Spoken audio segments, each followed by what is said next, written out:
Okay, so now we're starting some of the advanced techniques here. What we're going to do here is I've taken this panel, I'm going to go and I'm going to right here, right about here, going to do more an advanced tear, have it ripped open right here. And then I'm going to go and paint this all black and put some more advanced flames up there with skulls inside of them, then detail the skulls and everything. I'm going to come back in here and burn and singe a little bit of the orange color down here. So we're going to start our first technique. We're going to take some of this masking, just like we did with our other tear. We're going to lay this down, and we're going to sketch out our tear. This time now, the other tear as we did it was just more of a simpler, just a curve. We had the shadow, highlight in the middle, and that one little shadow. What we're going to do here is we're going to add a little bit more to it. I'm going to make these curved a little bit more here and there.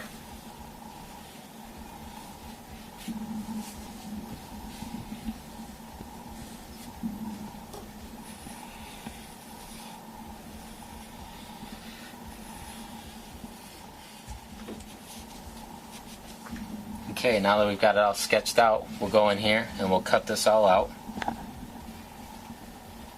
Once we cut this all out, we go in here and peel it out.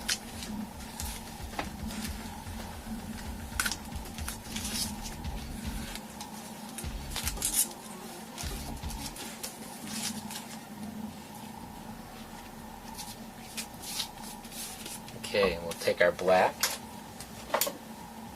Now before, we just went through the inside, right here, half on this, half on the inside of our tear. So we're going to do the same thing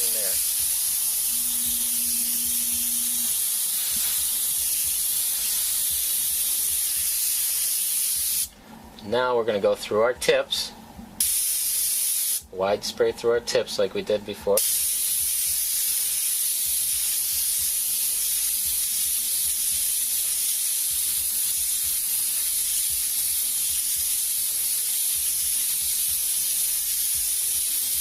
Now just like we did with the checkered flag and the American flag, just here and there where there's some bend, we're going to go and put some more shadows, nice wide spray.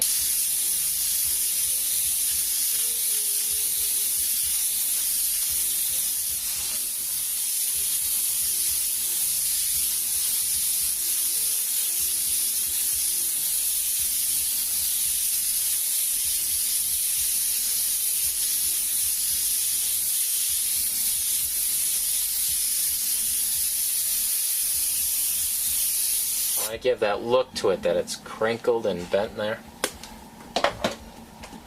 And we're going to take our white, and we're going to go through in between still, in between the black with the white, same there.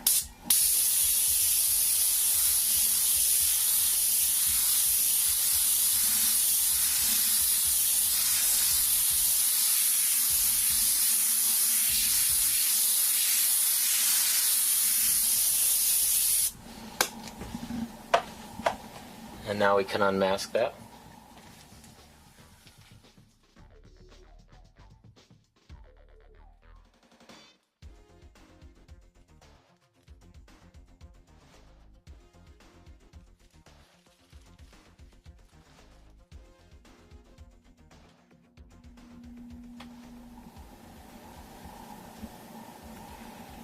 Okay, now that we've covered it up with our clear plastic, we cut it all out, we can unmask.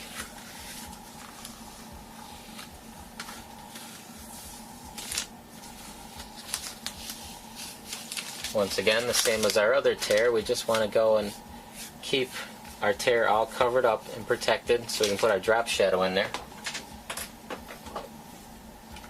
And take our black and right on the inside curl.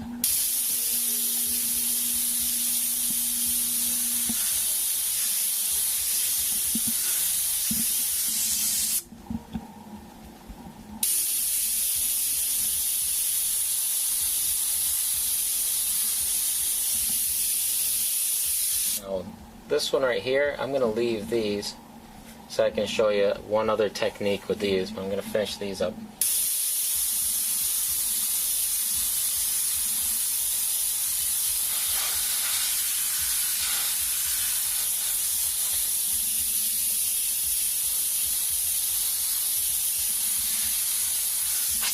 Okay, so we'll unmask that and I'll show you actually. We're going to use this stencil. We can actually come in here and line this up right along the edge instead of doing all this masking. This could help speed up here and there. You can line that right up on the edge there. Start on your masking on your shield and just draw it away like this. This would actually be a little quicker than masking it all, cutting it all out.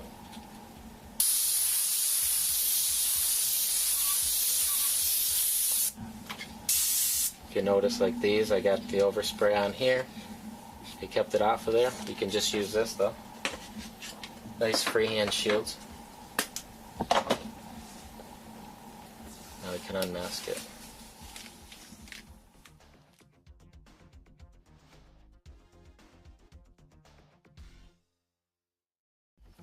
Okay, now we'll take a piece of the masking. We're going to cover this right up so we can paint this all black so we can do our flames. We're going to take our razor blade and right on that edge, we're going to cut it.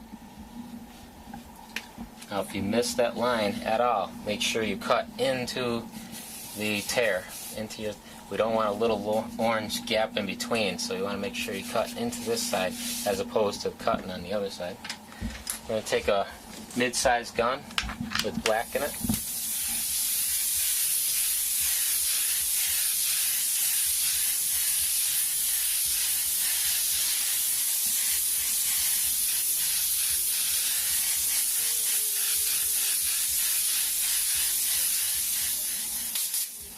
Okay, well we're going to go in here and first we're going to do our basic flame where we go and we do our pinch, wide pinch. We're going to go in here, but this time we're going to build it nice and big and wide so that we can fit some skulls and stuff in here.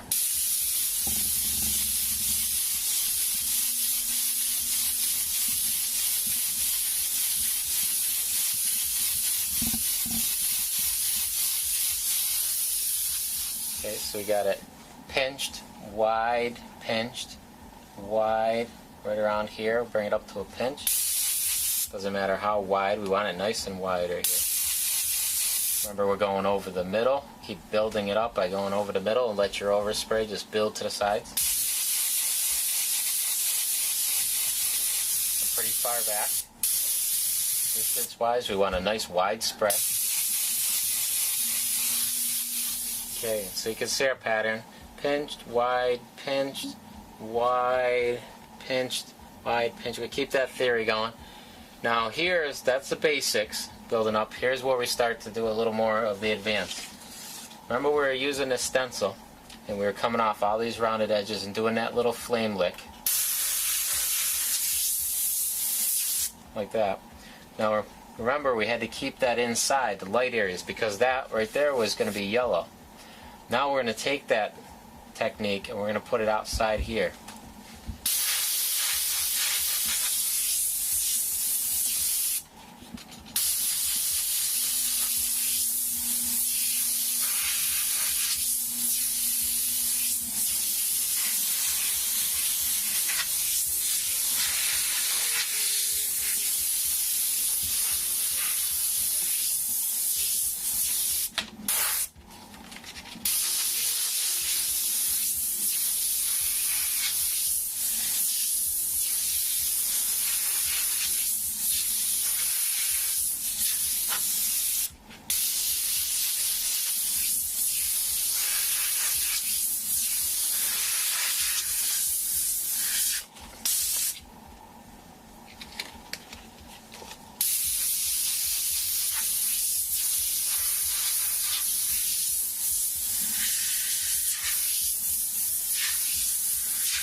Okay, now if you're looking at this advanced techniques part of the DVD right now, you should be able to go in here and do these little flame licks, at least to a certain degree. You should have some control now from doing them on the first one.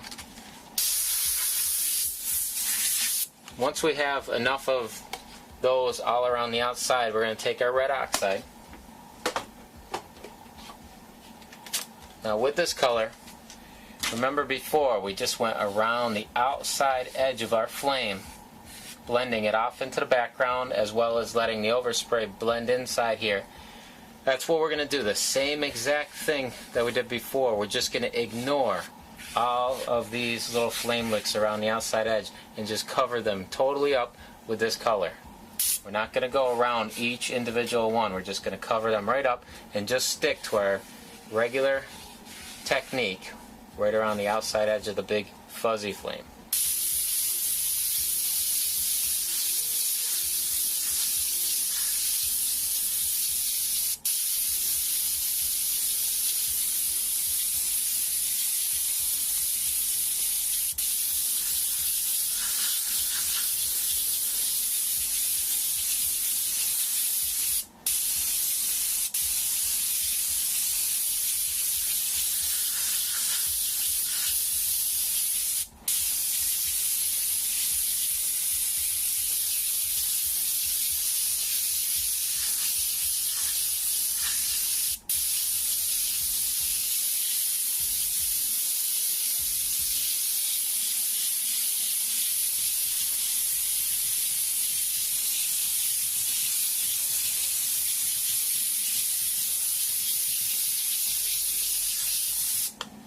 And once again, we want to make sure we work it on nice and bright. We want to dry it as we go.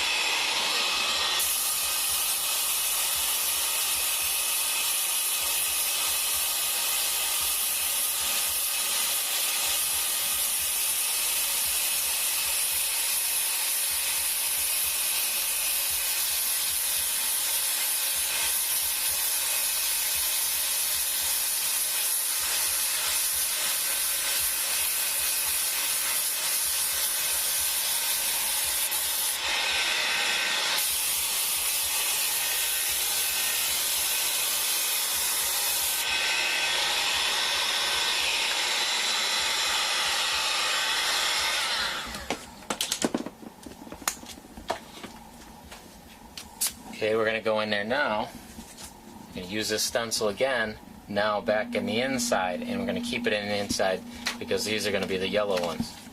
Same technique.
And the last step is take the transparent yellow and just put it over top of it all again.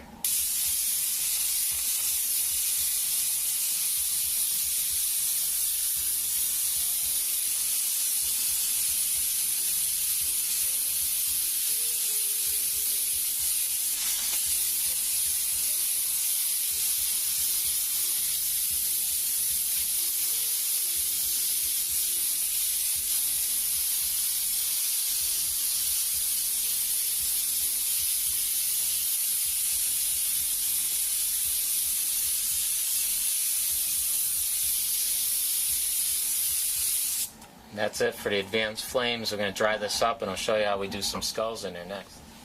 Okay, so now that we got the advanced flames, we can go back and we can take a look at our panel for the beginning technique.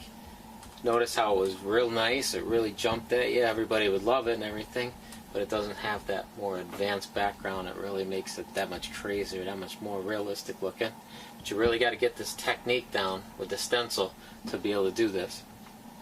Now I'm going to show you by taking our skulls, how we can put some skulls in there. I'm going to take this guy right here, and we're going to use the dark color, the red oxide color. The reason we're using this dark red oxide color is because the dark parts of the stencil are missing. Inside the eyes, nose, inside the mouth, those are the parts that are missing. So if this was a black and white painting, then black would be the red oxide and the white part of it would be the yellow. So we're going to go in here with this red oxide and we're just going to spray right over top of that stencil. Real easy.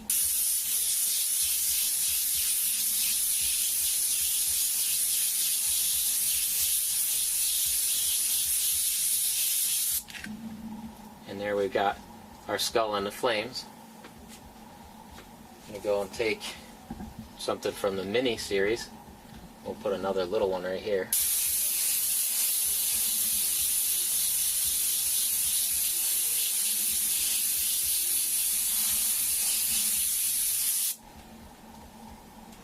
Okay, now I'm going to take our stencils, I'm going to go back in and I'm going to show you how to detail it up and then make them look like he's made of flames. Bring them out a little more. Okay, now we're going to go in there and we're going to detail this guy up a little bit more. We're going to both bring him out a little bit more, but we're also going to blend him into the flame, make him look like he's made of fire.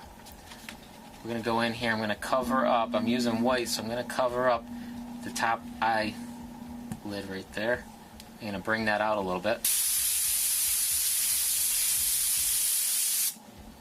I'm going to also bring out the edge of his eye a little more. You can bring out the bottom, his cheekbone a little bit. Come in here, his eyebrow.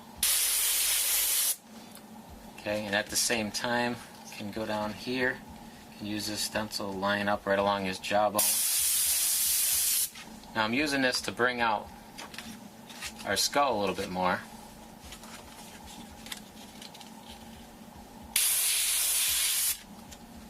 But I can also use it as my flame technique. Go in his eye, put a little flame.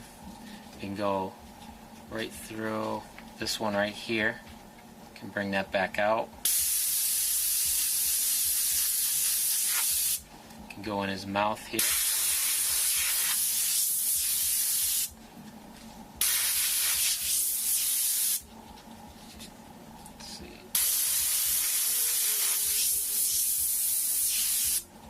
Bring out his under his eye. So what I want to use this stencil to both enhance the skull here and there, but we also want to go and work our flame technique and make the skull look like he's made of flame.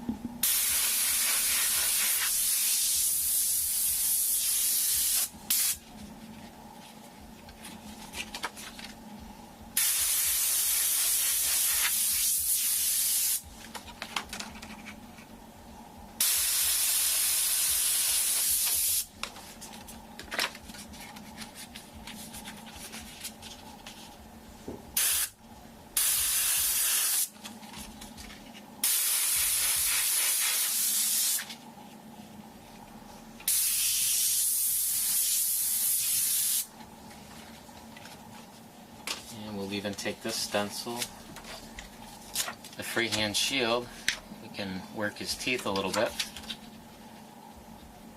cover up his tooth, and we'll bring out his gum line a little bit.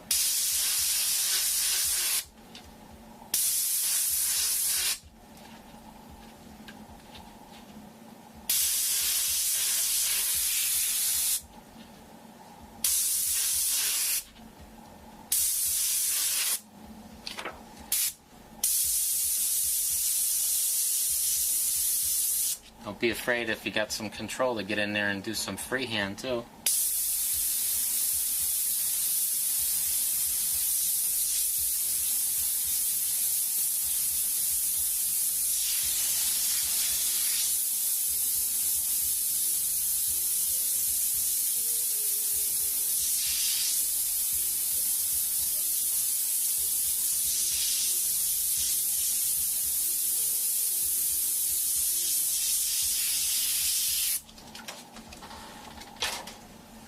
And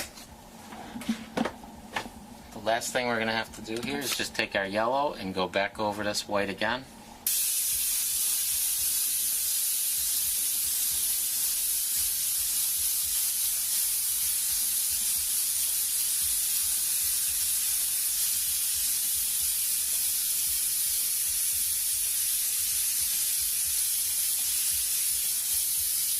There we go. Now it looks like he's made of flame. He's just part of it. He's right in there. We can blend him in some more. We can bring him out some more. It's up to you. Okay, we're going to work this little guy in there. Take some yellow, put it right over it.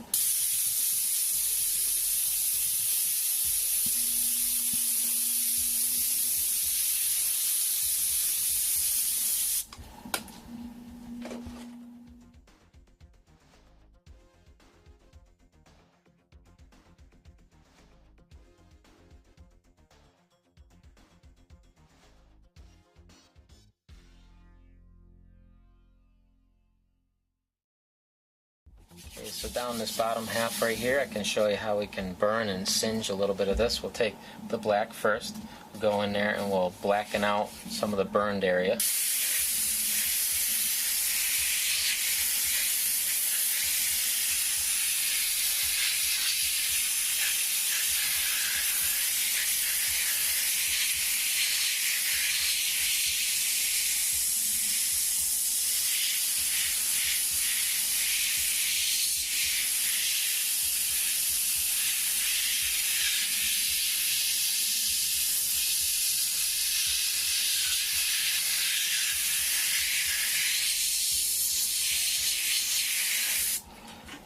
Okay, next we're going to take the red oxide flame color and we're going to put some black paint in it.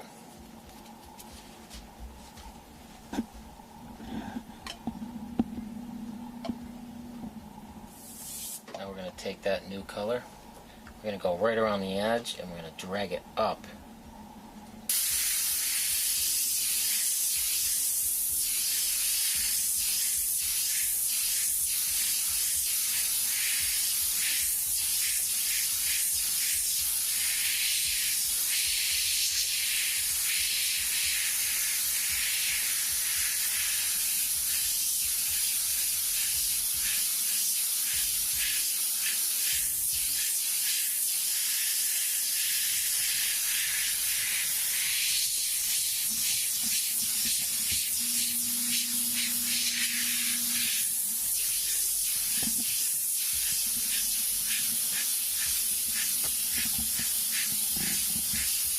Now to do this, you want to just snap it up very quickly, fade it away very quickly.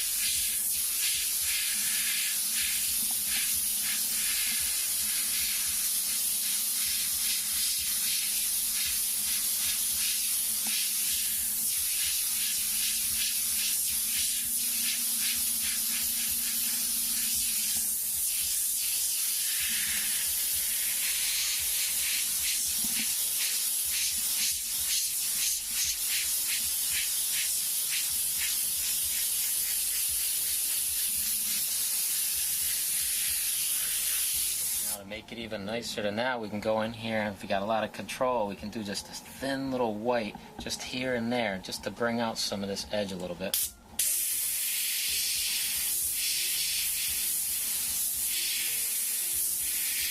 And where if it skips and breaks or anything like that, it actually looks really good.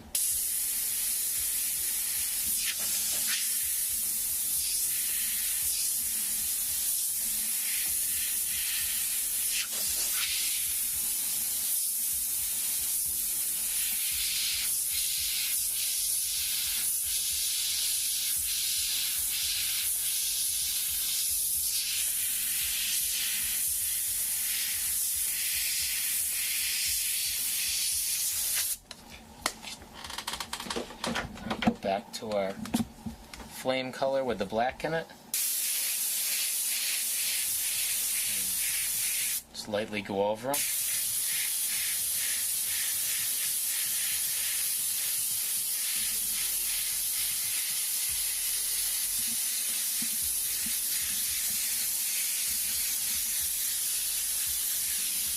Gives you a little bit more definition to it.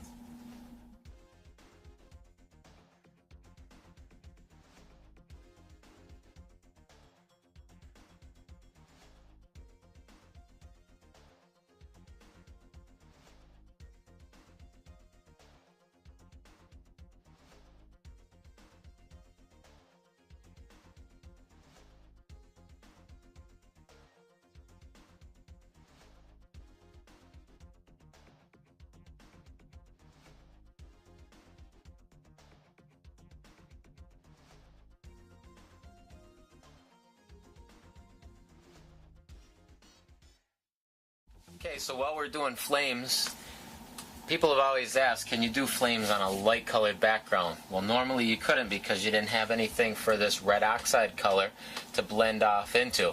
Well, now, doing that little flame technique where we use this stencil, we tighten it all up, we're able to go and take a light colored background and able to do the realistic fire there. What we're going to do is we're going to take this technique with the, now instead of white, where we go in here and we detail it up with white all the time and then we put yellow over it and stuff, what we're going to do is take this actual color, the red oxide color, and we're going to go in here and we're going to use it the same way with the same technique that we use the stencil.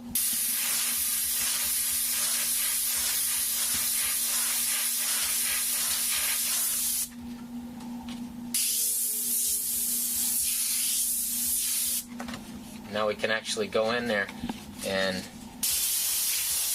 build up some of these flames with this stencil. Now there's what we're gonna, the actual technique that's gonna change. What we're first gonna do is kind of lay out with the white still a basic idea of where our brighter parts of the flame are gonna be. So we'll do that.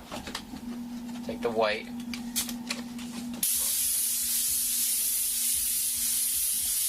This we want to follow the basic rule we've already been using. We're gonna have a pinched, wide pinch.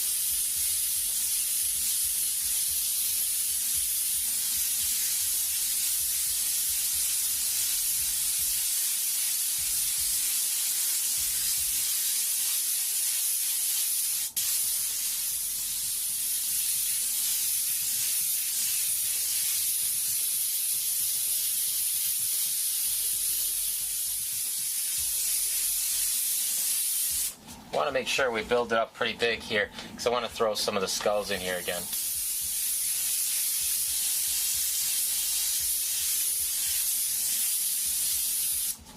Okay, now we're going to take that red oxide color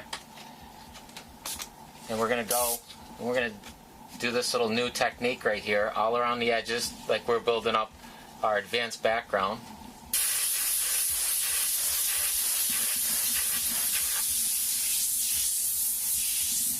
The only difference is we're doing it all with this color rather than the white.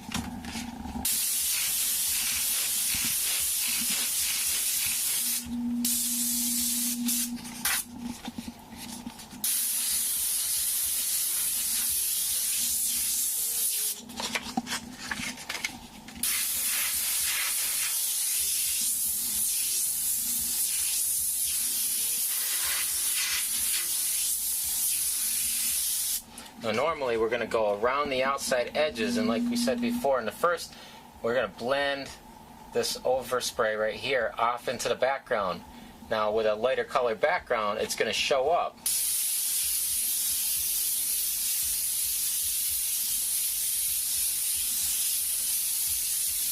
So as you see, there's nowhere to blend it off into. That's where we're going to take this stencil and we're going to tighten up that edge.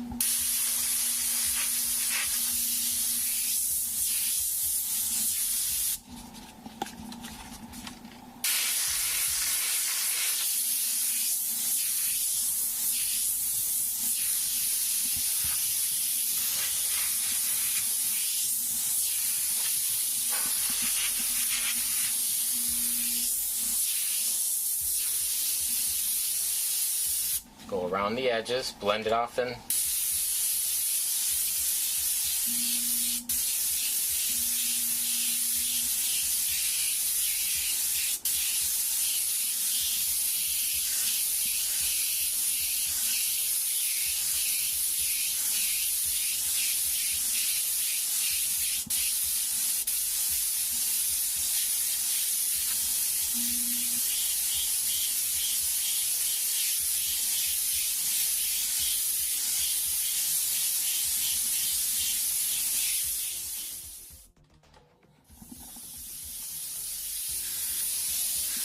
So we're going to continue to go around all the outside edge.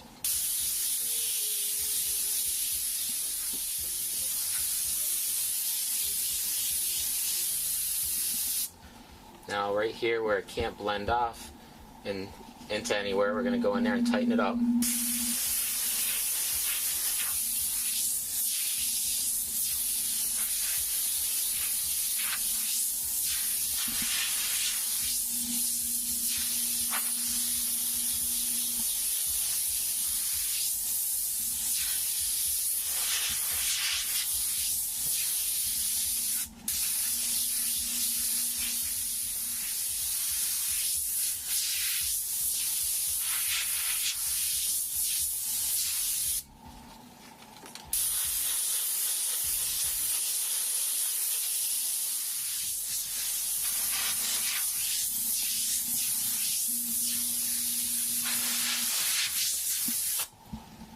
Okay, next step. So now we're going to take our stencil again and we're going to go back in here and do that standard technique where we're going to do the white flame licks with this right inside all our light areas.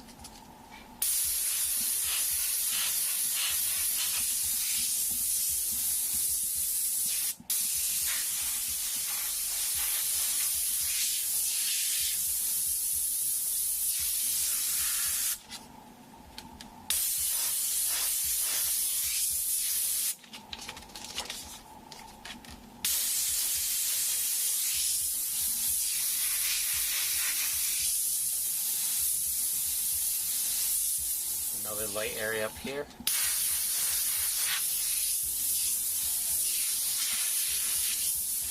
Another one right in here.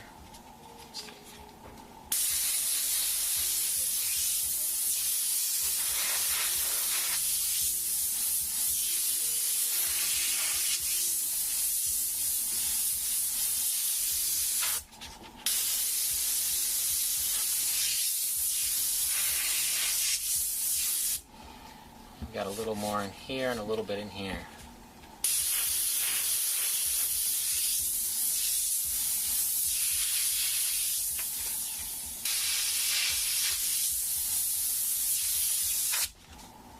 Okay.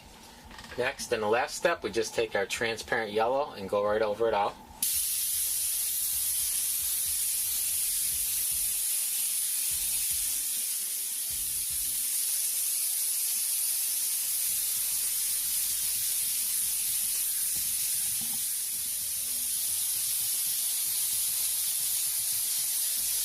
Okay, let's dry that up. And we can even take it a little touch farther from here, and we take, again, with the white, go back in here and detail on top of the yellow.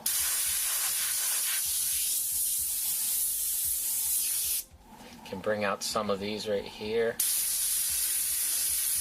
Just a little bit more.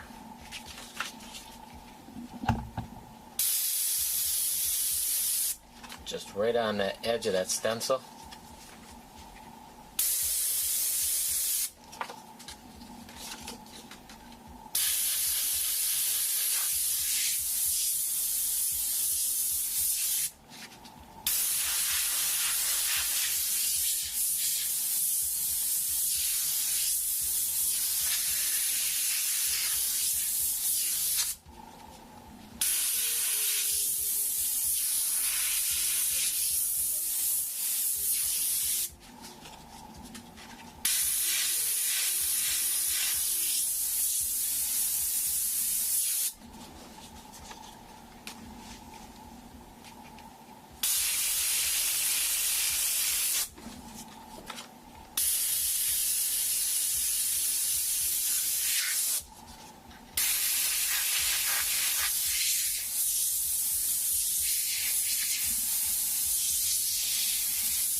We'll take yellow again. This time when we do the yellow, we're not going to saturate it solid, we're just going to dust over it.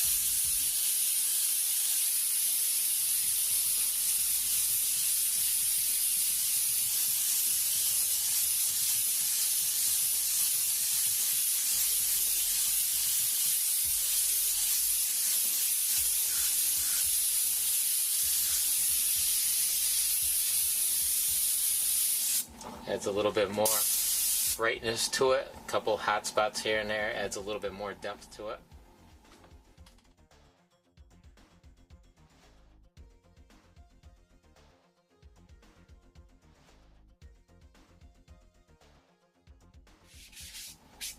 Okay, so now that we've got it all done and everything, we'll take one of our stencils, this one being the dragon, and we'll just take this, the dark color, the red oxide color, and we're going to just spray right over top of it.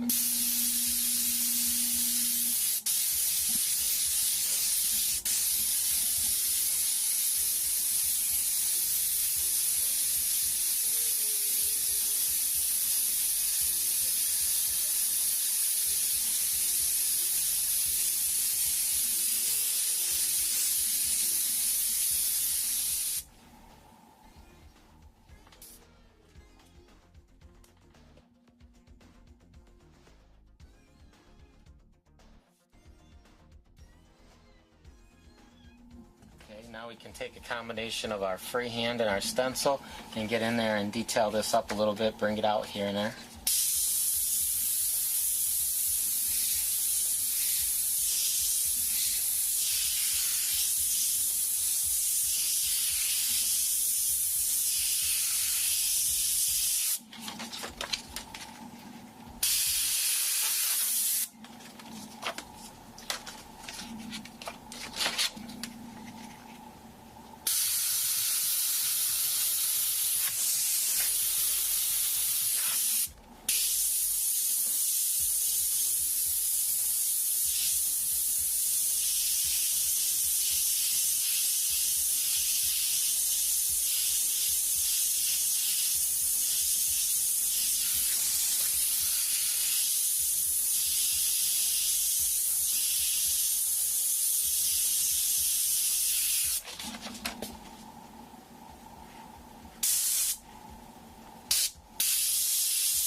And we'll take the yellow and go right over top of it and make him part of the flames.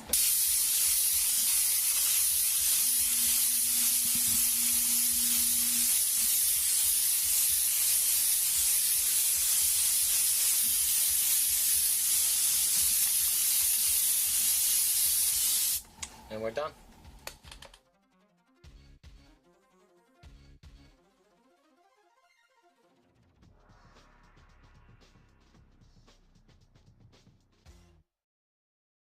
Okay, so now what we're going to do is I'm going to show you how we can do a blue flame. I'm going to do a blue flame right here, and I'm going to do a green flame over on the other side. So we just mask this off to divide it up. We're going to start with the white. This is only going to be 2 colors. It's going to be about the same 3 steps, but it's going to be 2 colors. We're going to come in here, and we're going to do all our shaping once again, same technique with the white.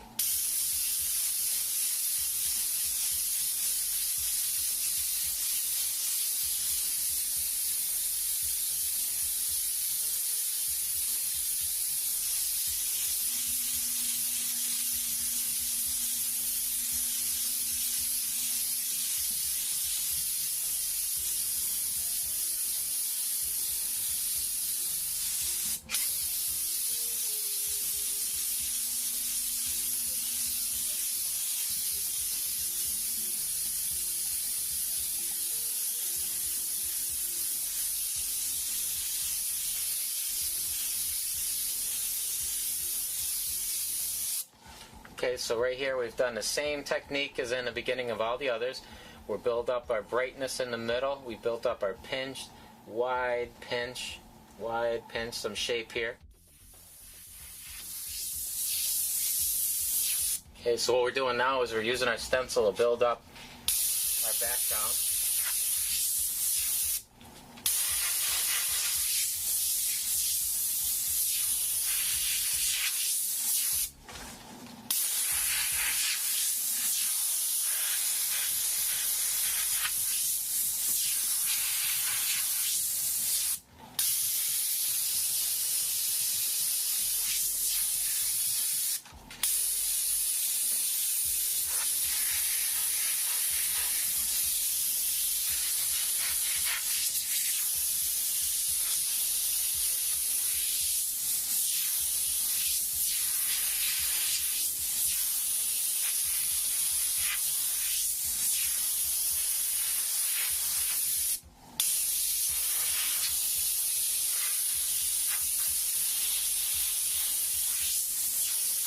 Okay, once we got all our first background and everything all laid out in the white, we're going to take our transparent blue and we're going to go right around everywhere that we would normally put that red oxide color. We're just going to use the transparent blue. Nice wide spray once again. We're going to use that same technique.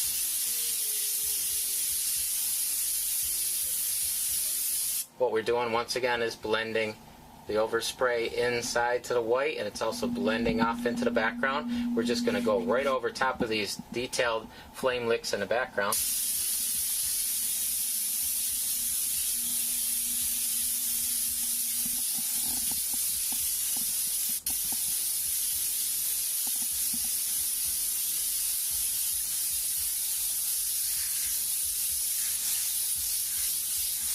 Remember to keep a good 6, 7, 8 inches away. Nice wide spray when you're doing this.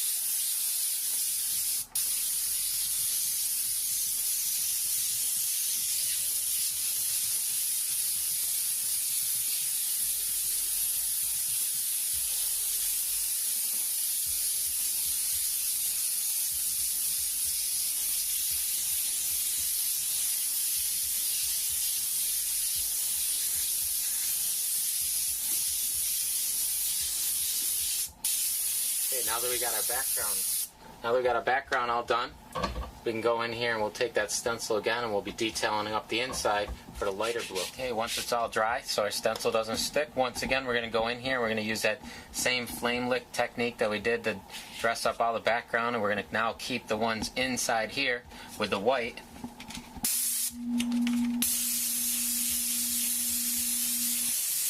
The big ones down here.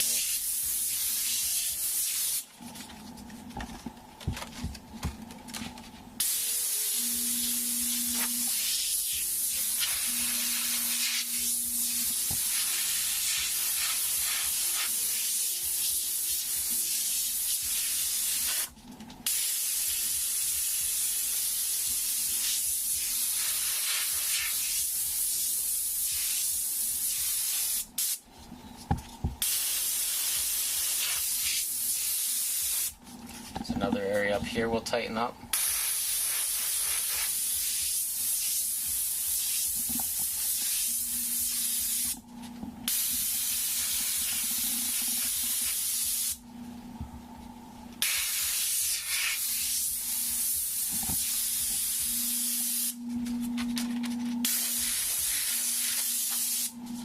Okay, now we'll take the blue again.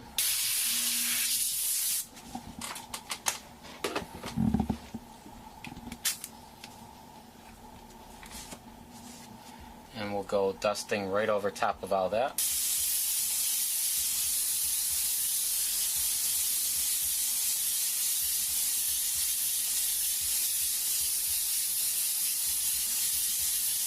You decide how much.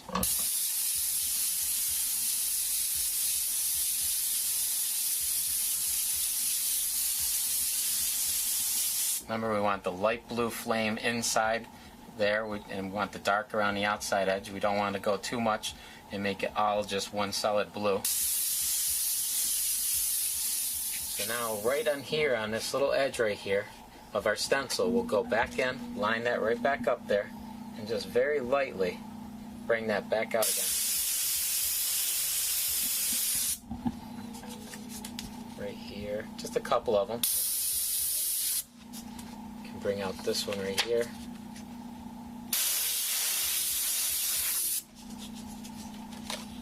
Up here. There we go.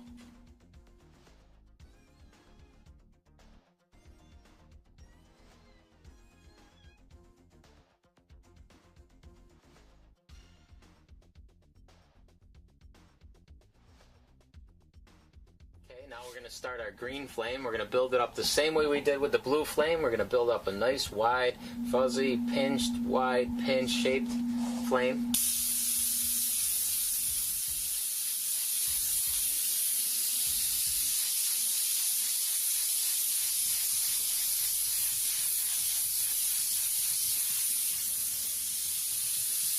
Okay, now we're going to go in here with the white, and we're going to use the flame stenciling technique and detail up our more advanced background.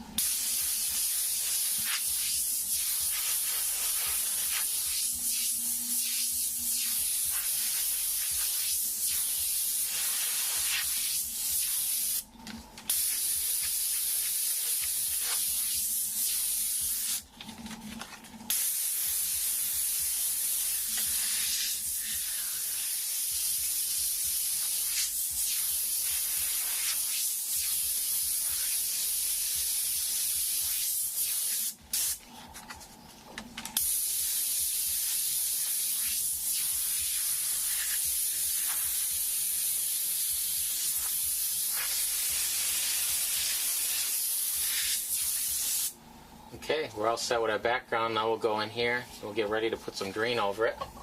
Okay, we're going to take a nice transparent green and we're going to put it over top of it. Make sure it's transparent.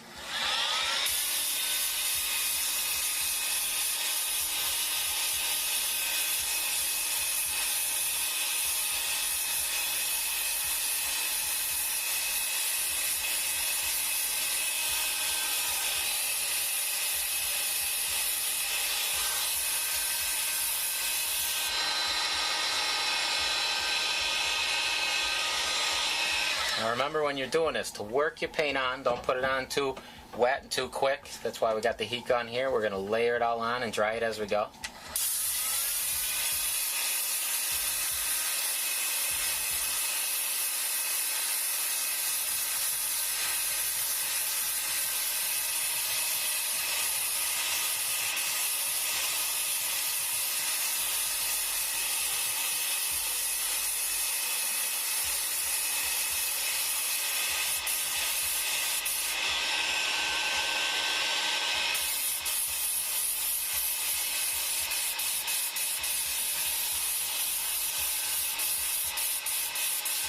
Now remember, we're putting it all around the outside edge. We're just blending it off into the dark background.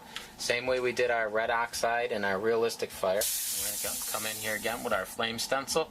And now we're going to keep the white, we're going to keep it inside our light areas. And we're going to do the little flame technique again to detail up this.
ready for our last color. Okay, the last thing we're going to do is we're going to take that transparent yellow. Now you could go over there in green and just leave it as a green, but we're going to take the yellow and we're going to give it a nice bright lime green look.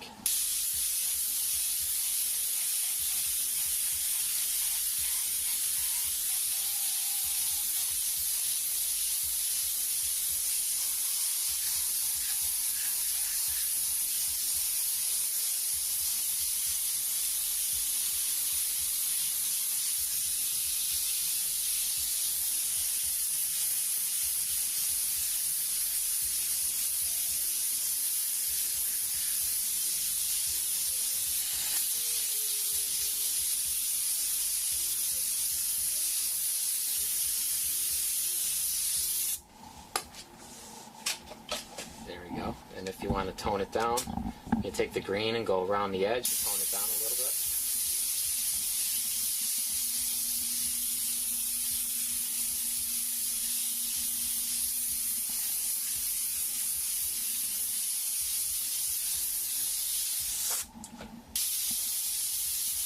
And we're all done with the green.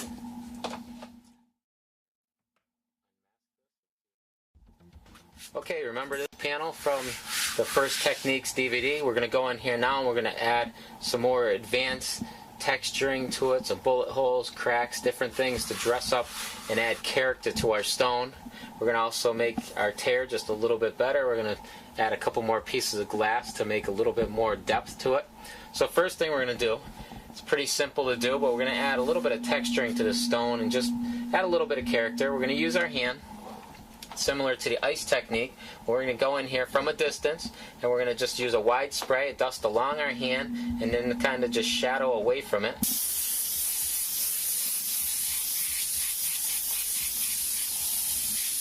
See how we just added a little bit of texture and made it, instead of a flat surface, start adding a little bit of character to it.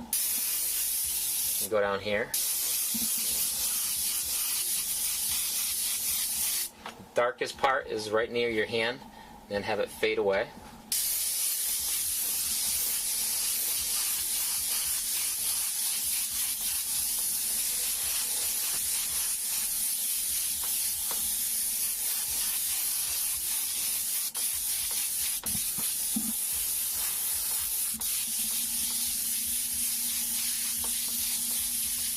Adds a little bit of character to it. Now we're going to go in here, we're going to get really close, and we're going to add some cracks and stuff to it. Okay, now to do a crack, we want to get up really close. We're going to actually duplicate what we did with the lightning.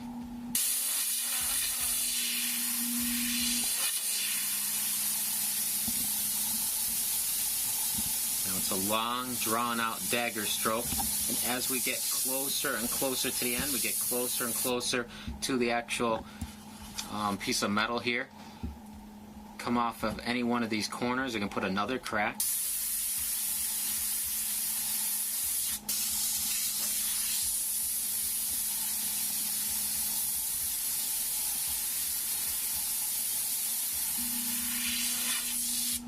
We'll put another big one right here.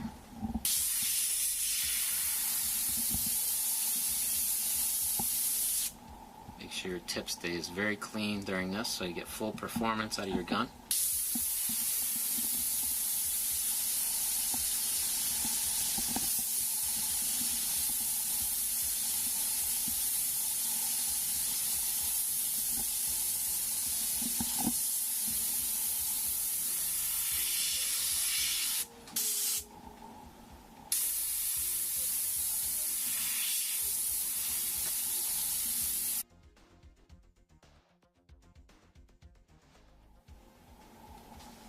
Some more paint there.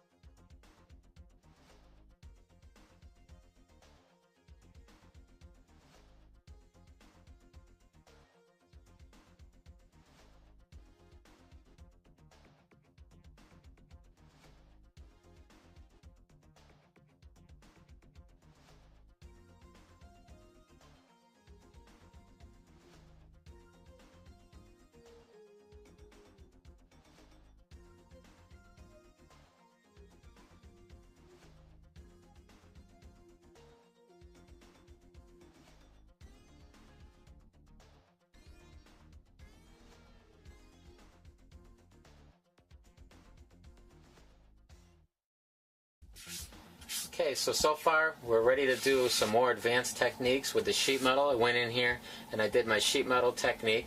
I went in here, put my masking down, drew my pencil lines in there, put my masking on the edge right here, did a wide spray from a distance, created the surface glare and everything, and now we're up to the point where we pencil in little indication marks of where our rivets are going to go.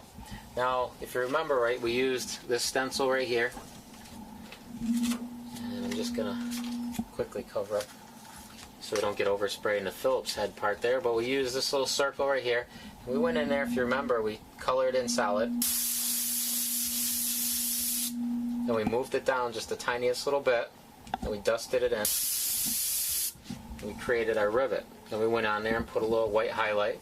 Now we're going to take this a little farther and do a little more advanced technique. We're going to go right around where the rivet is going to be. And remember how we did the bullet hole in the cement, how we did the shadow at the top and the highlight at the bottom, make it look like it went in. Well, we're going to go and do that same thing, but instead of having a tight stenciled edge, we're just going to go and we're going to do it freehand. It's going to be that tiny little dagger stroke, like this, on, off. We're just going to back it up, okay, like real faint. We're just going to put a half little circle around there. I'm imagining my light source is coming from this direction.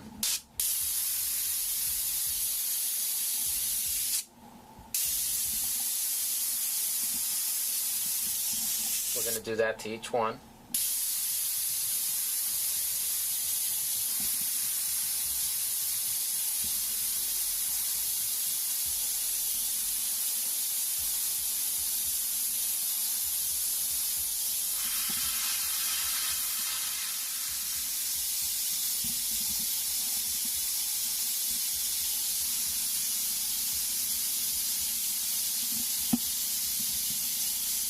Take white, and we're going to do the same thing with white on the bottom half here.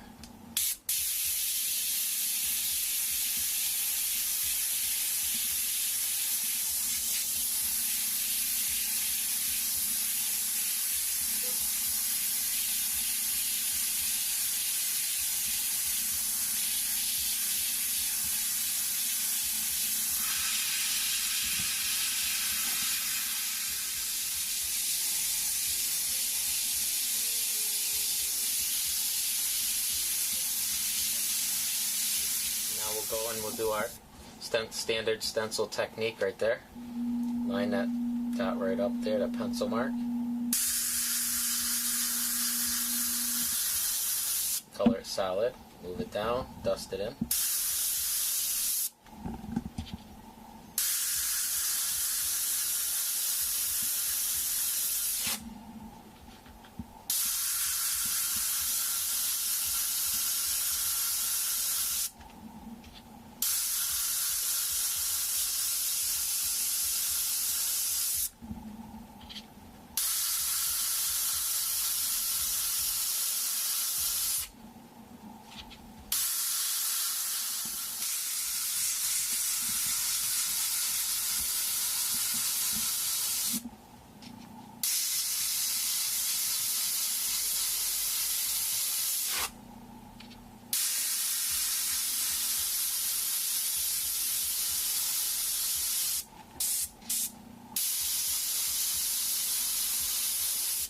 And now we'll throw our highlights.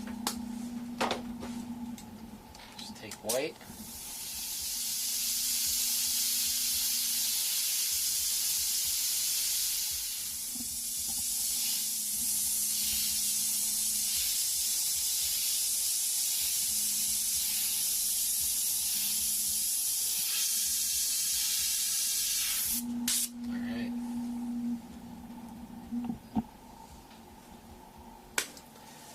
Okay, what we're going to do now is we're just going to take and do another little technique. We'll make it look like this panel right here is starting to pull away or separate. Simple. All we got to do is take a little bit of this masking. And what we're going to do is start right on the line right here and just the tiniest little bit come away from the line. Take another piece of the masking and do the same thing on the other side.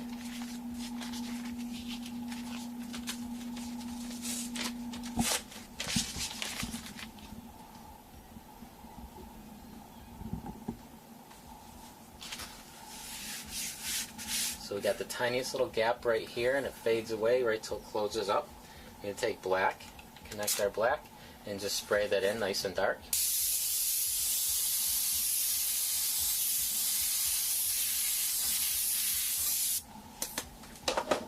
And we'll quick make sure that's dry.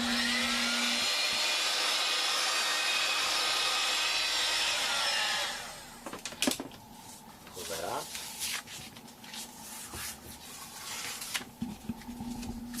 There we go, got a little separation in there. Now we'll go in there and we're going to start doing just like this little rough cut right here. Here's the way we're going to do it. We're going to take black and we're just going to go and just put this fuzzy little spray back and forth, just the tiniest little bit. Don't zigzag too much, but just the tiniest little bit, and go right up.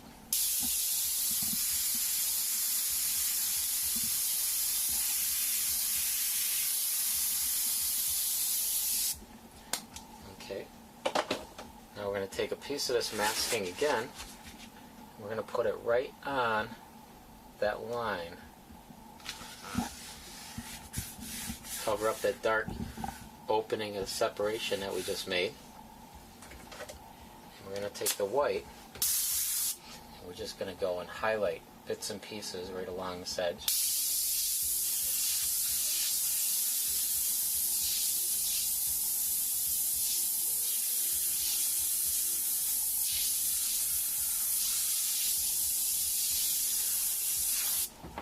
Pull that off.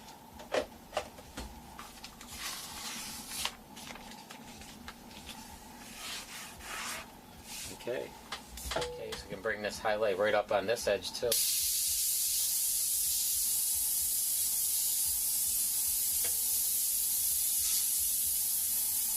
Nice tight line right on the edge there. Okay, now we can take our little rusty, dirty mixture that we got with the red oxide and some black in it, and we can go in here and we can add some rust, some staining. Once again, we'll start up here.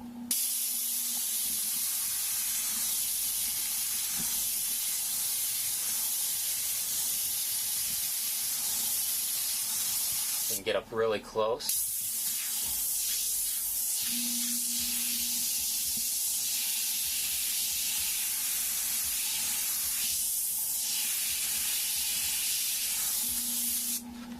Adds a lot of character to it. You can even have some more up here. Just come from off the panel and drag it down.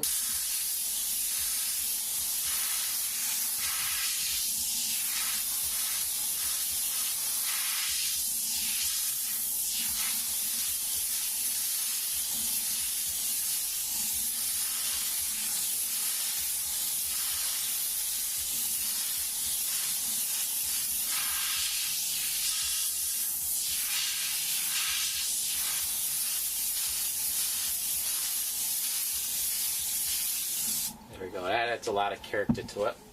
Okay, so now we'll go in here and we're going to add some inward looking rips. We've already done enough of the outward rips where you go in there, like this stencil right here, where you go in there and you do the shadow through the tips, the shadow through the inside, and white through the middle. We've done enough of those. Now I'm going to show you how we can make a tear that goes inside. And we'll take this right here. Right here we'll do this dark area.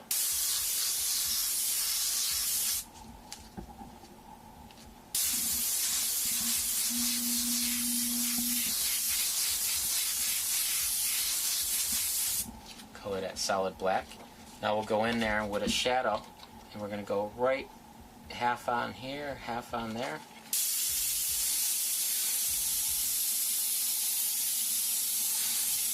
So it gives that look that it's rolled right in. Same on the other side.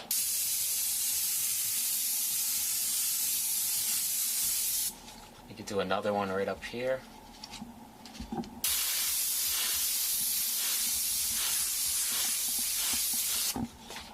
Do both sides at the same time, just a wide spray so it gets on both rolls.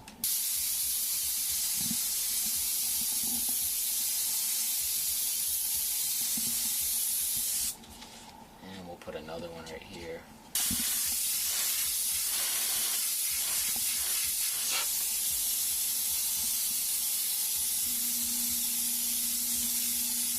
Gives it that look like a claw or something just ripped right through there. Lightly go in there and use the edge of our stencil here, and we can just bring out that edge a little bit with the white.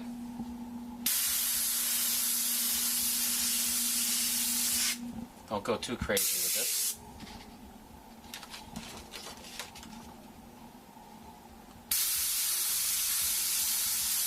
Just here and there. And then I'll bring out these a little bit.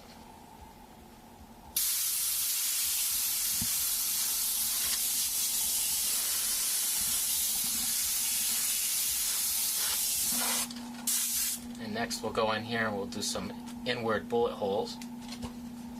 Okay, so we're going to take our bullet hole stencil here and we're going to go in there and we're going to throw in a couple bullet holes or so in here. Let's get an idea of where we're going to put them. We'll just lightly dust in this one right here, that one right there, and we'll do these two right here, right there. Now what we want to do, now that we got an idea where they are, we're going to do the same thing we did with these rivets over here. We want to put a shadow on the top, highlight on the bottom. We'll do that now.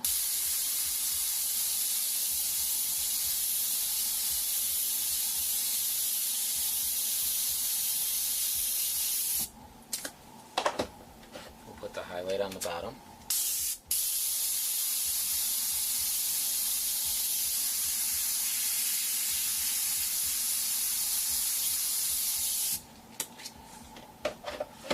Take our black,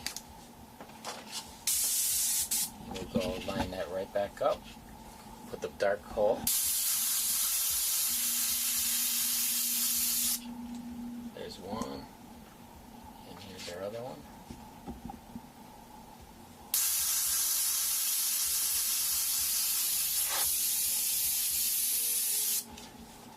We've got a couple bullet holes going in.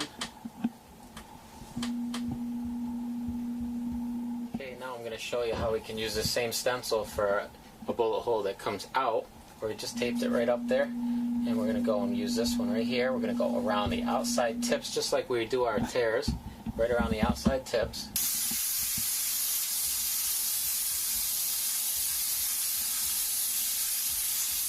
Then we're going to do a shadow on the inside. And we take our white and we go right through the middle.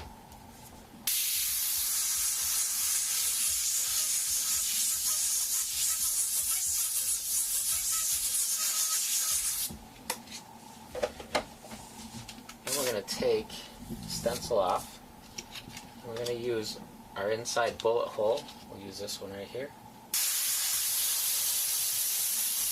Make the dark little hole right in the middle. Then we'll take the stencil and we'll line it right up so we can do our shadows.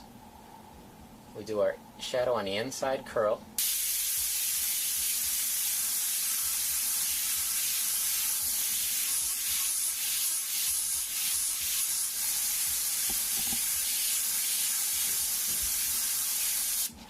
Very quickly you can put a bullet hole in there.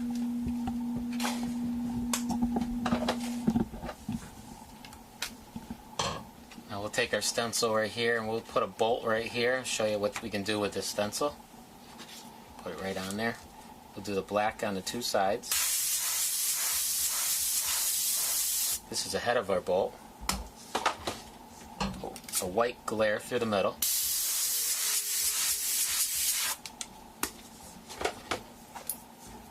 Go back to the black. After we've created the head of the bolt, as you see there, we'll take this part right here, this is the side, and we'll line that right up with it. Color that in nice and dark. And we'll take this part right here, cover right up the head, and we'll put a little drop shadow on the side, or the bottom side.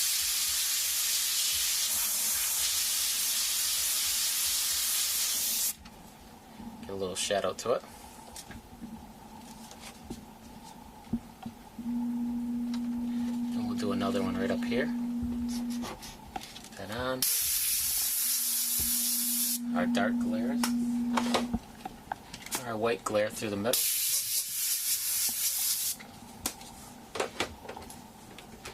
And we'll line up that side.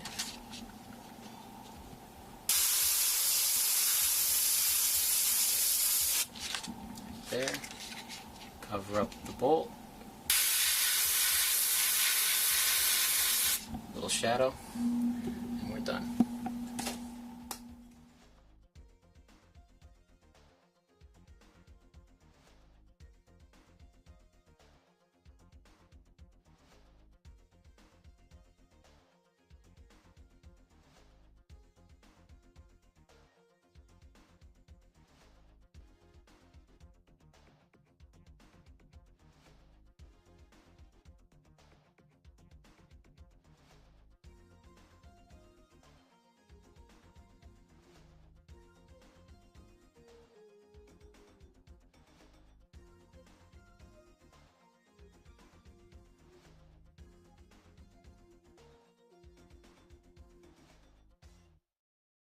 Okay, we went and I cut out the wording here, marble, out of that masking, this masking stuff here.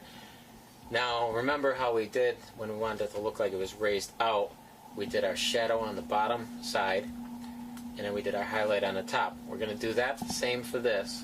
Then what I did is, now the masking's on the outside here, we're going to make this look like it goes inward. So we're going to take and we're going to do just the opposite. We're going to do the black on the top and the white on the bottom, like this.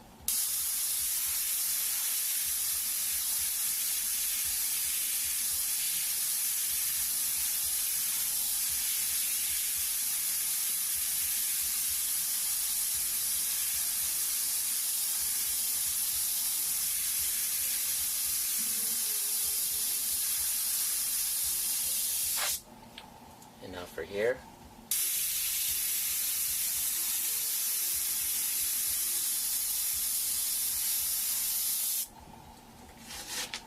put a little mask to protect. Watch our overspray.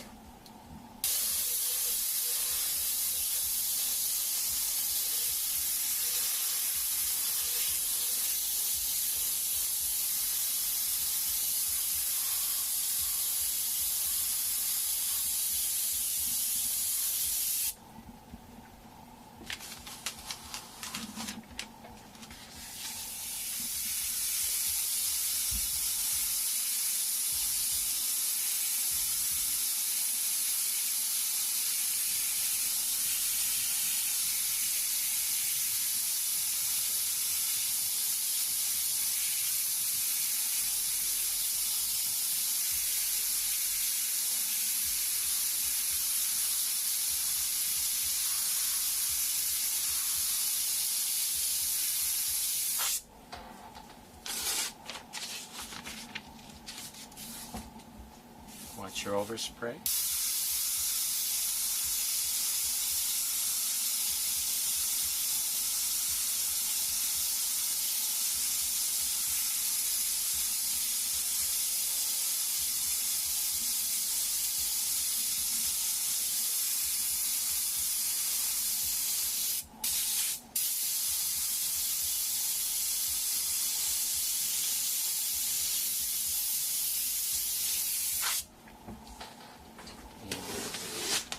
One more thing.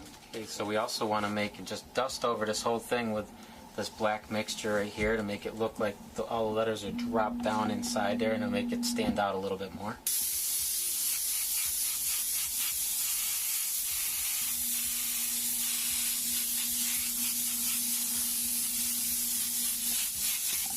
Slightly like that.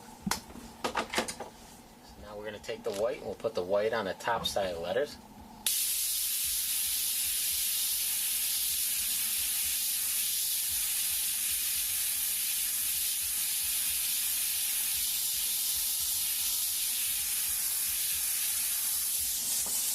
Make sure you work them on, don't put it on too bright or too wet all at once. Could seep underneath their masking.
now we did the black shadow up here. We're going to do the white on the bottom to make it look like it goes in.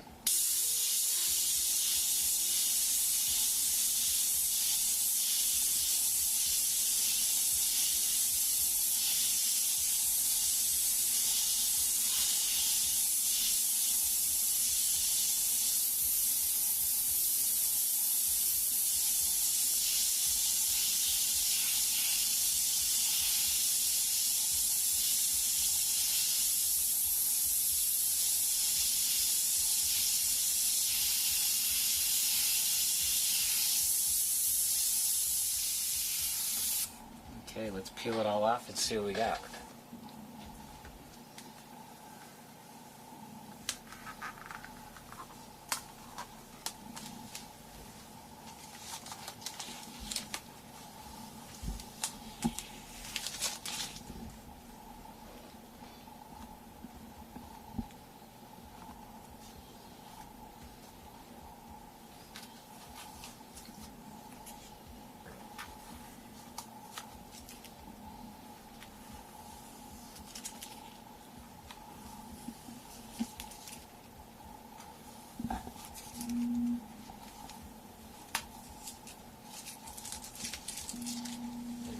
Let's take one more little thing here and dress it up.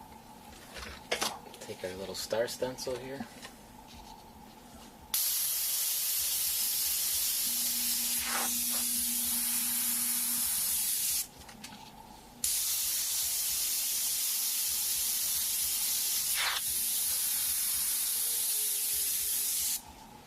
Here we go.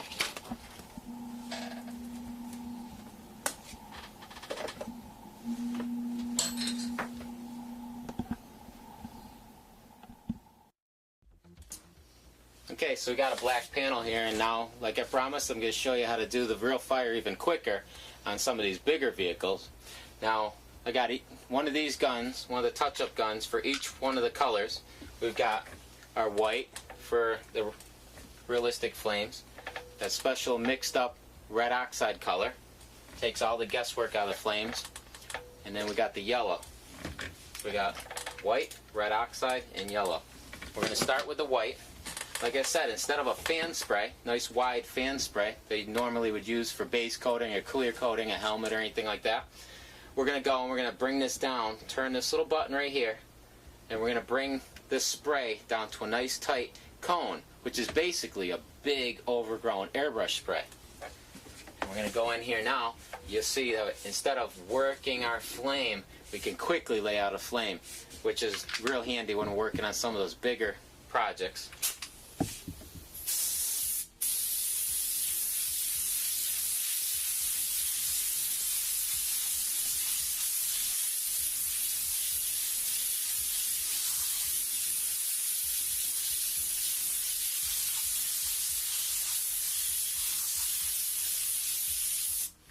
How quick it is to lay out flame.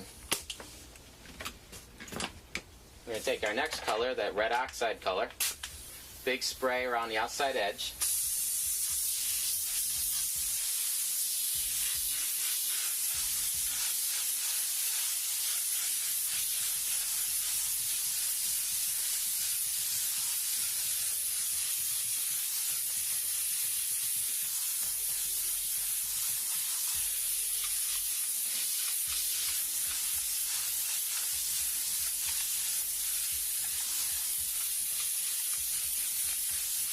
We'll dry that up real quick. Now the only time we're going to need our airbrush is when we go in here to put our little flame licks. This time we'll throw some of the flame licks inside that are going to be the yellow, and we'll also put some of the little ones out here that we'll go over with that red oxide color.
another one of the big guns with the yellow in it, right over top of it all.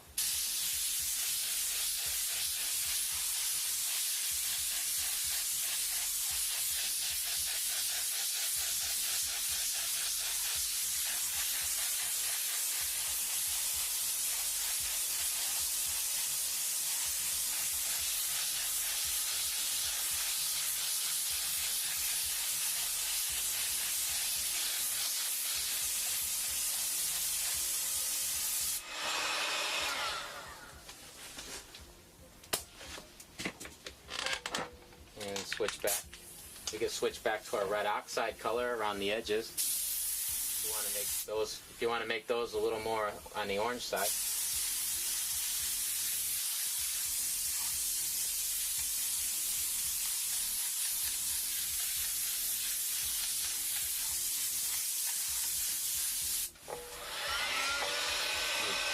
We dry it and we're all done.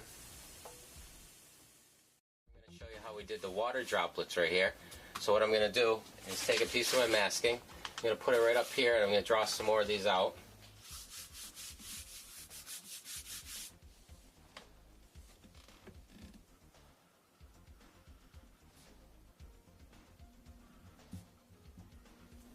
You might want to look at some different reference to get some water droplet shapes down.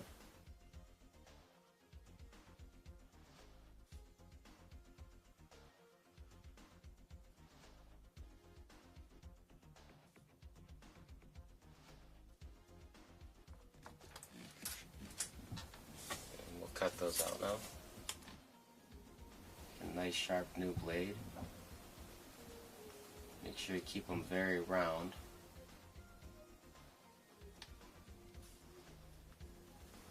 You want to peel them out, just set them off to the side because we're going to use them again.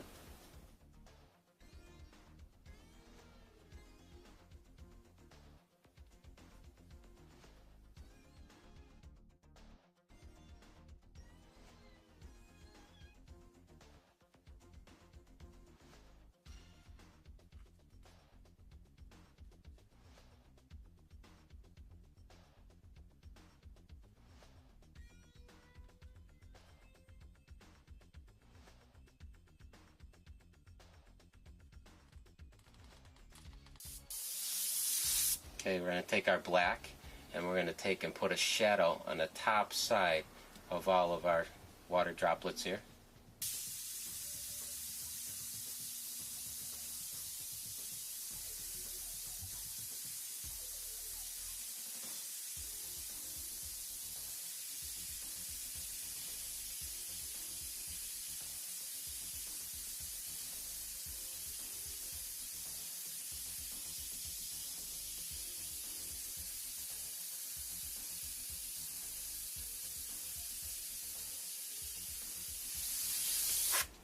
Okay. Okay, now we're going to get in here and do our highlight right on the top side, right on that black.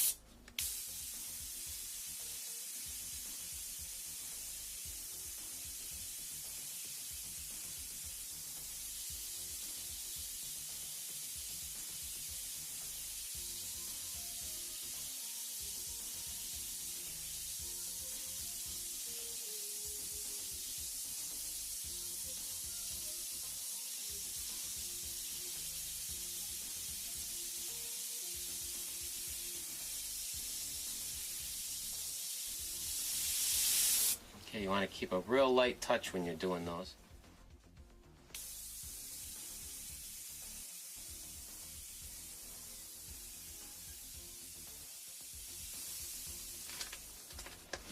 Okay, we can peel this off now.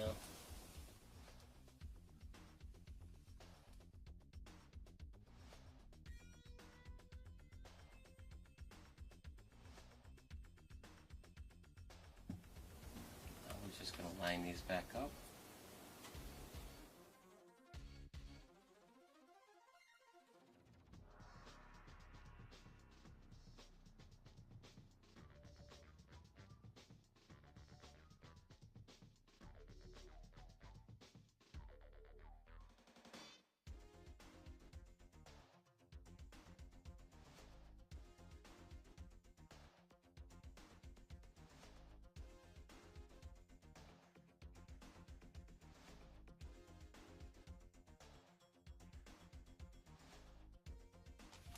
Okay, once you got them all back on there, we're going to do our shadow on the bottom side of each one of these water drops.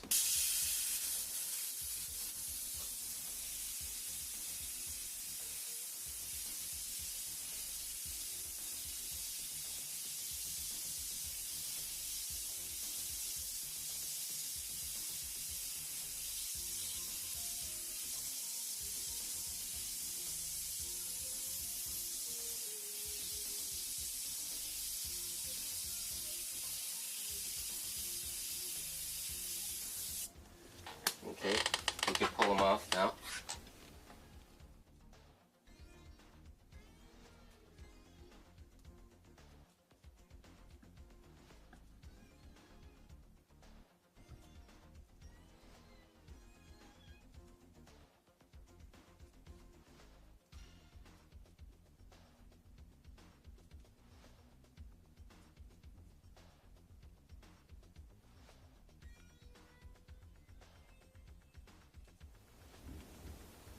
There we go. We got some water droplets.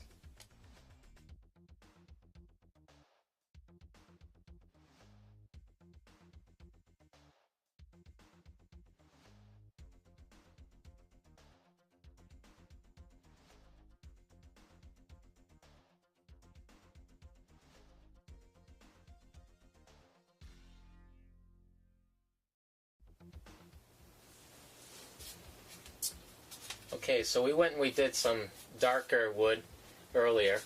Now we're going to take and we're going to make a different color wood with some of our new techniques in it. We're going to go and make a lighter color wood, something like this.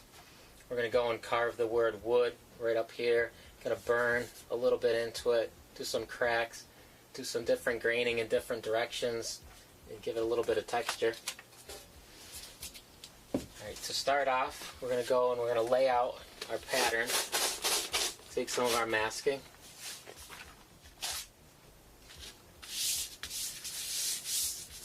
And we'll start by doing our little border, draw out a border around there. I'm going to use my ruler and measure out maybe about 2.5 inches for a border.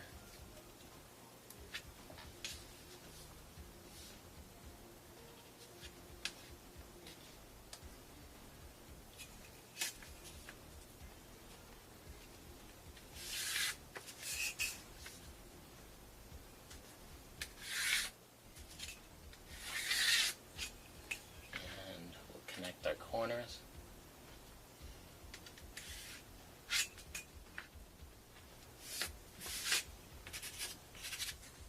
We'll take a nice sharp blade and we'll cut that out.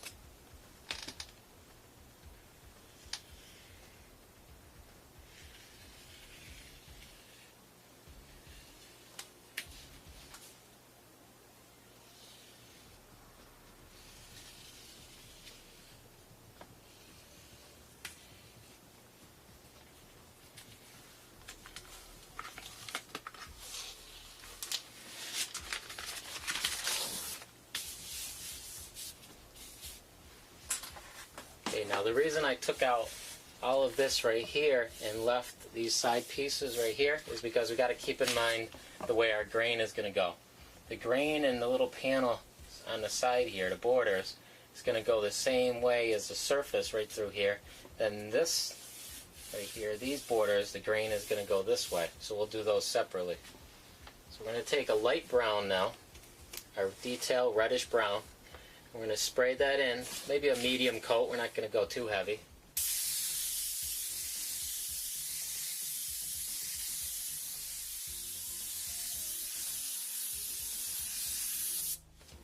Well, we do want to make sure we do it quickly because we want it to be wet when we do our graining.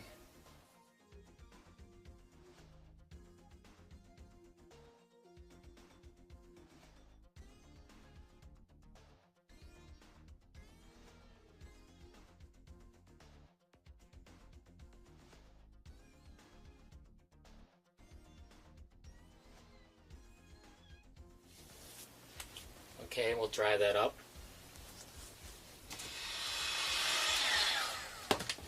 Okay, now that it's dry, we can unmask the other two sides.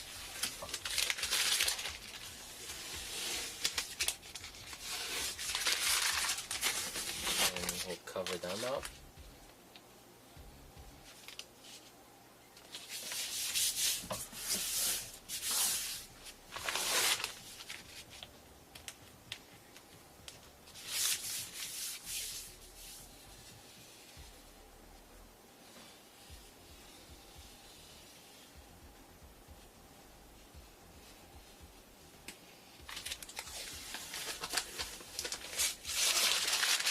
And now we'll do our graining going that direction. Take our reddish brown color again, spray that on, medium coat.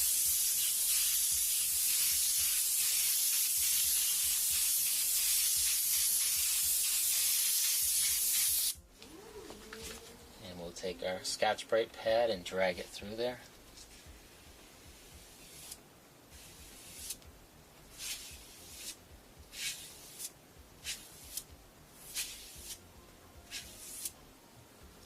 And we'll dry that. Okay, we built up our air dam. We'll do this side now.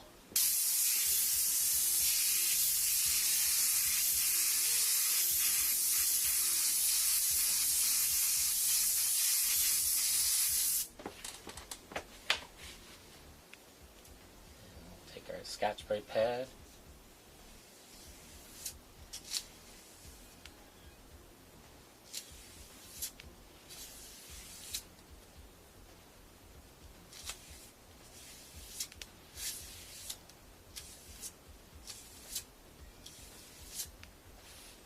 And we'll dry that up as well.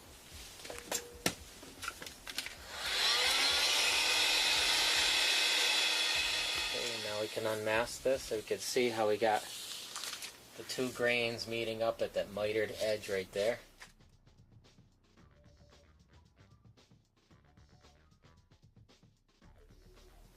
Okay, so now we've got our wood grain and everything. Now we're going to go in here, we're going to mask off the panels around the edge, and we're going to work on this little beveled area.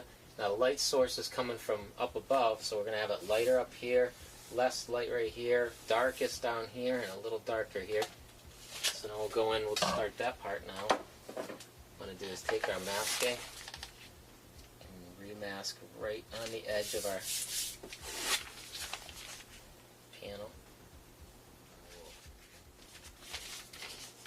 We'll do our darkest shadow first.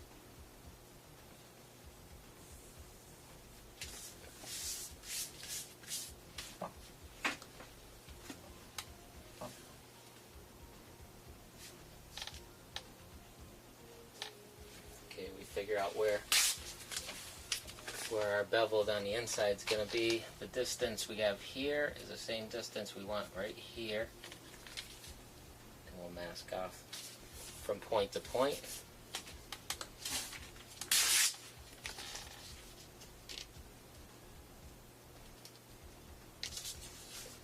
And we're going to shoot this right here. Now we're going to use a darker color. What this color is this color right here with some black in it.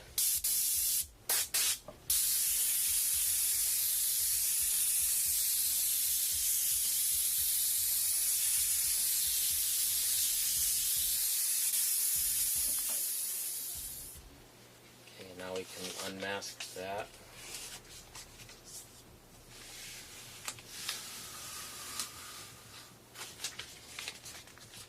Okay, now we'll mask off the same thing, our corners. We figure the thickness of this right here. Mask off that corner from point to point. We'll spray that in with our darker color. Now we don't want this side as dark as this side.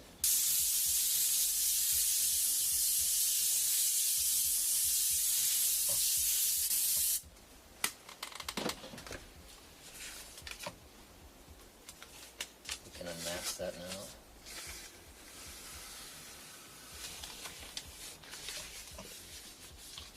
Okay, now we'll work on our white edge. Mask off this. Figure out our thickness again from there to there. We're going to mask off that point.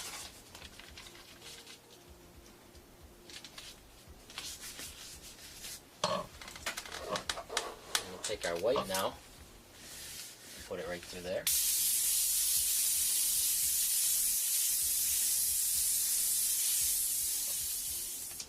Unmask that.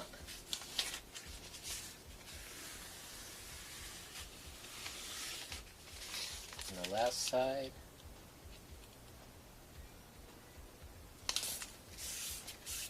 Connect the points. Mask off.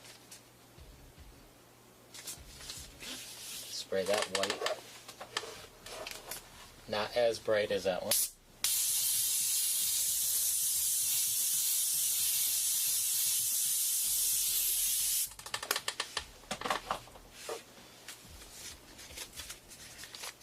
Unmask that. Okay, now we can take all our masking off for a minute.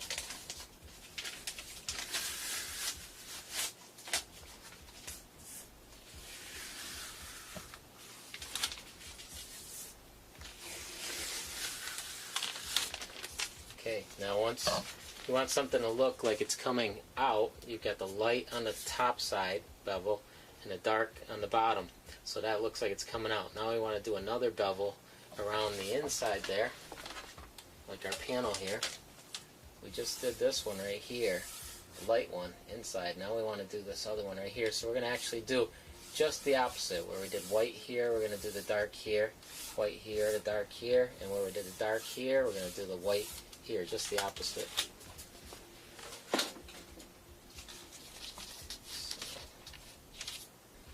Start off on the top here, mask off our area.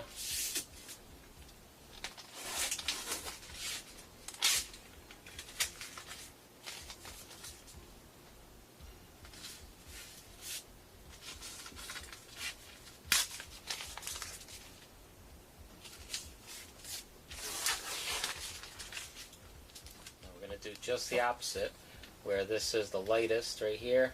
Darkest is going to go up here.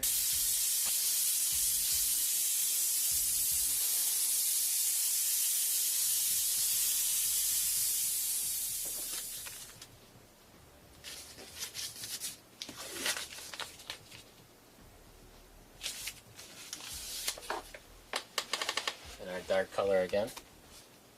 Not as dark as the top here, a little less.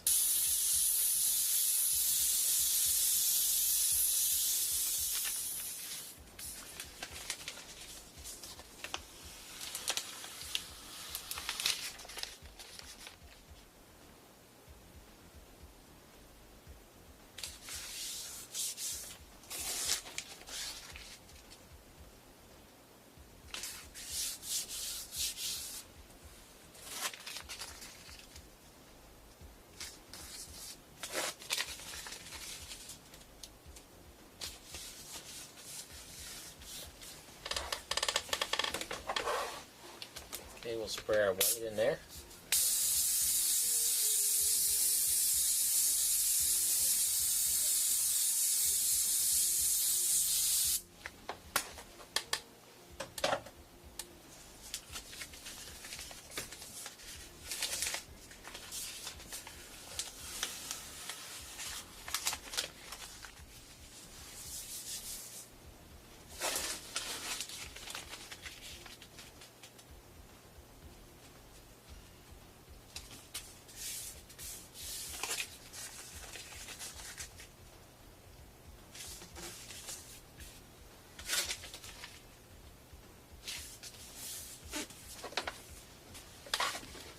That'll be our brightest white one right here.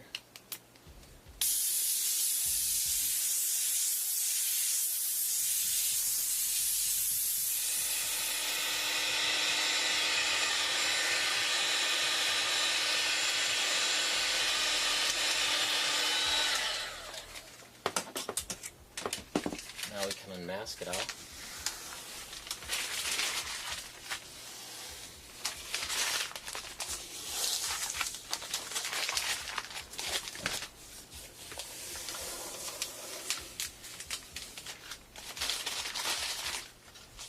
Okay, now we're going to take and just add a little bit of yellowish to it. This yellow sun gold. We're just going to put that over top of it. It's transparent also. It's going to mix with it. It's a light coat.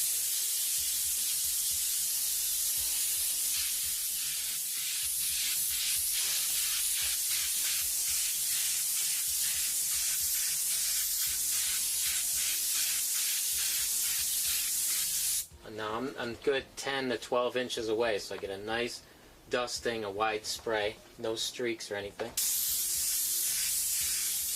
Okay, now that we've got this all nice and dry, we got the word wood here. I'm going to take and we're going to put that right on there. And we're going to take our dark color again, color that we went and we did our bevel with. We're going to take that dark color and we're going to dust it through the whole thing first.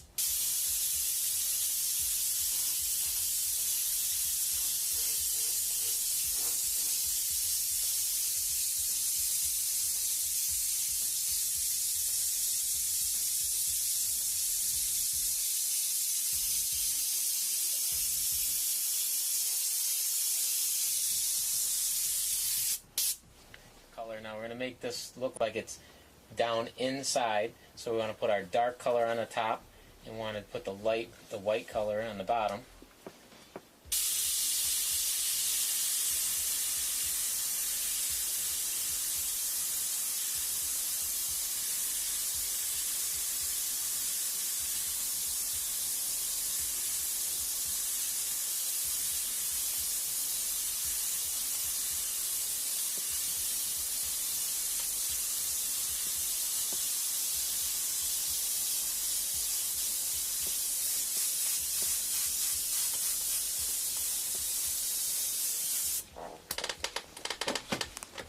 Now our white.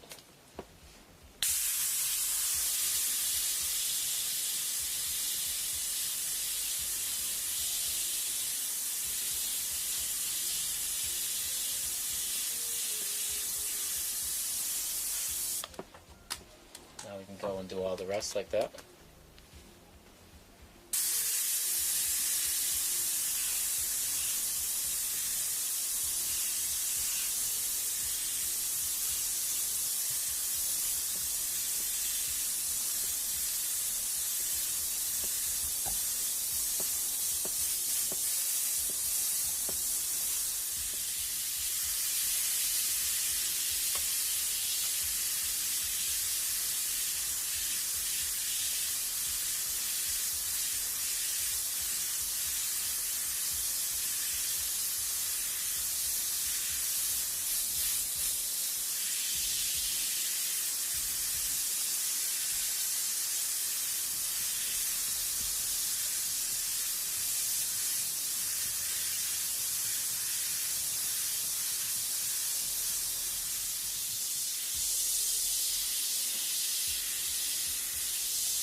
Unmask it.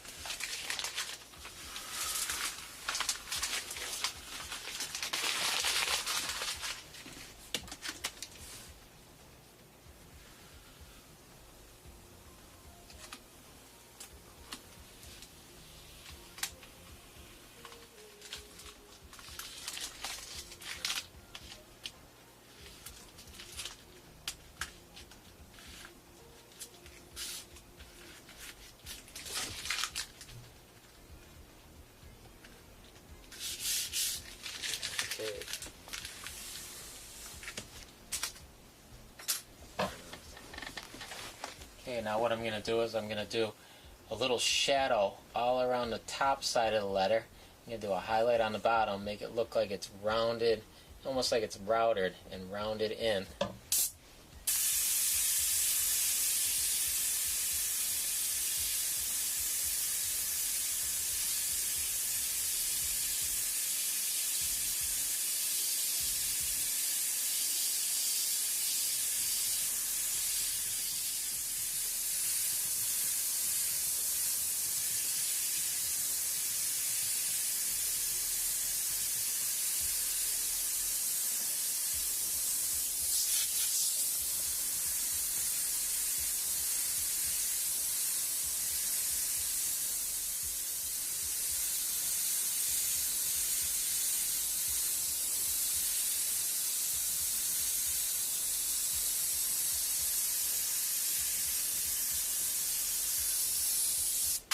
so now we want all the dark shadow at the top, and we want the white down at the bottom.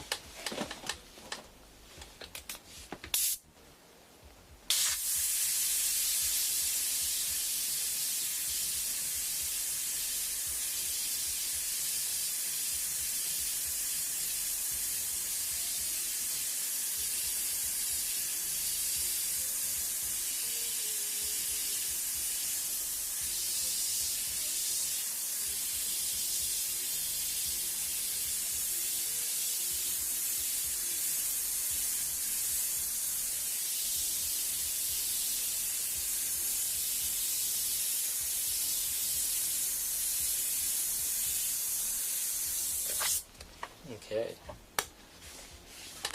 So now you can see it's a neat little illusion. It looks like it's burned in, routed around the edges. Now I'm going to take, just go lightly so that I can see. I'm going to just write the word panel. So it says wood panel when we're done here.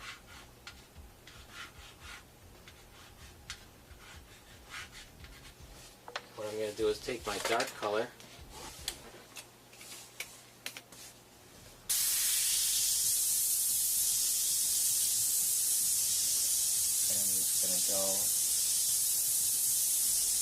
Go right up close, go right over it, make it look like it's burned into it.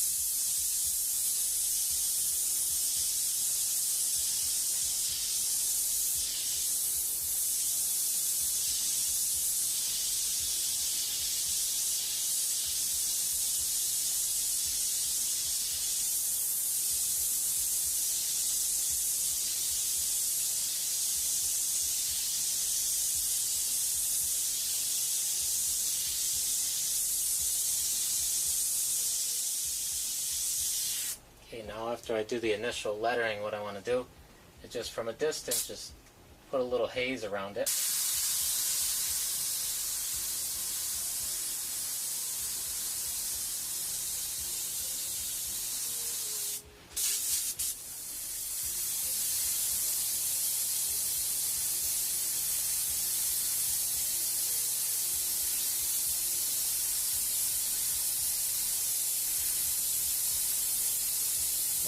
Once we go around the edge like that, you can even take a couple of them and just drag them up almost like the rust stain, make them look like little burn marks.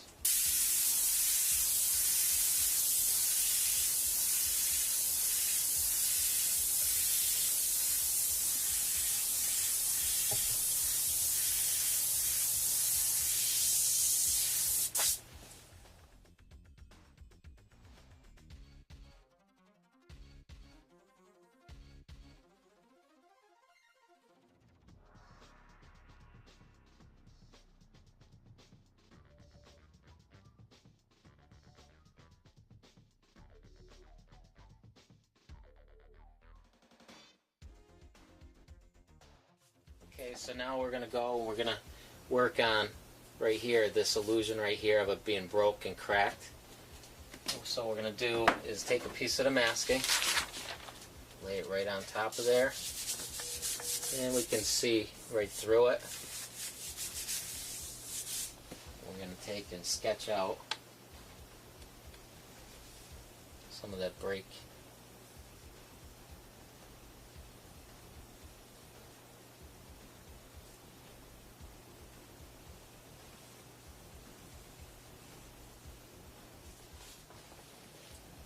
Now we'll cut this out.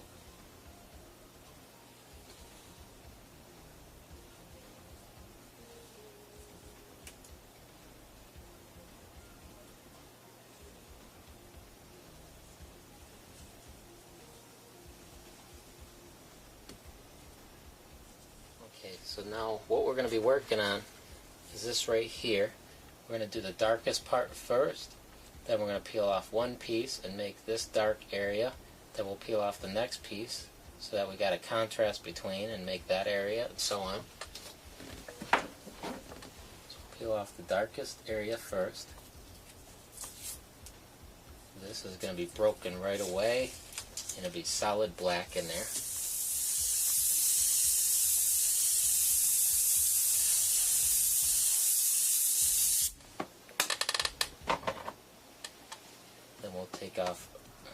first piece. We're going to take our dark color that we're using. We'll spray that right in. Dry it a little. Take off our next piece.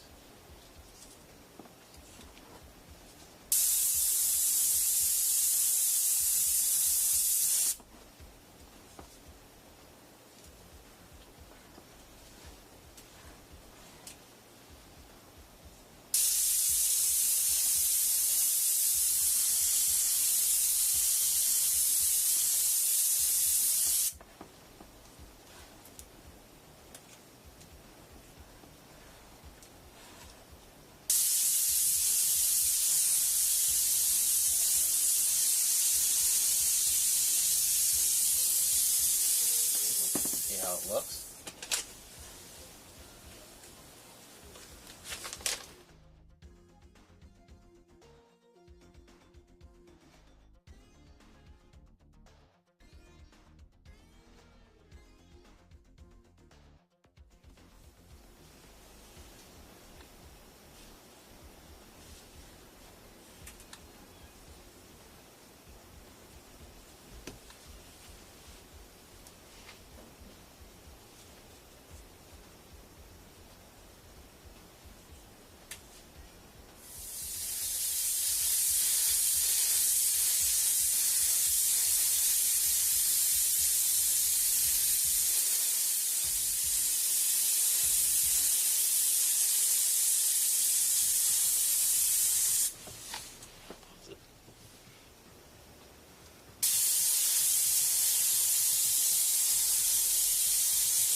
If you got a little more control, you can get up here and do some freehand cracks.